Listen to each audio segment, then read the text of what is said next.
औज़ुबिल्लाहिमिनश्शैतानिर्रजीम बिस्मिल्लाहिर्रहमानिर्रहीम। अस्सलाम वालेकुम गाइज़, आज मैं आपको एक और गाड़ी का रिव्यू करवाता हूँ जो मतलब मेरे पास इस वक्त आई है। मेरे पास इस वक्त जो गाड़ी आई है वो है जी FB हीनो गाड़ी है। तो माशाल्लाह आप देख भी सकते हैं, FB हीनो गाड़ी है। मॉडल जो है 1990 मॉडल है और ये गाड़ी है जी बस से कन्वर्ट है ये गाड़ी, ठीक है ना। बस से कन्वर्ट ये गाड़ी है।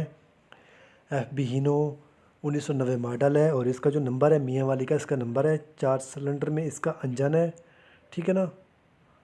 तो आप देख भी सकते हैं माशाल्लाह। ये है बॉडी भी आपके सामने है, गाड़ी की बैक साइड भी आप देख सकते हैं, पूरी बॉडी है मुकम्मल, ठीक है ना। तो इंजन वगैरह कंडीशन भी आप देख सकते हैं।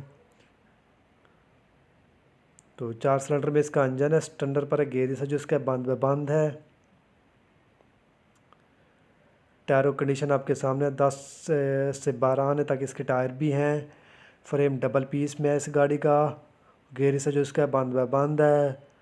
आगे से बम्पर भी आप देख सकते हैं।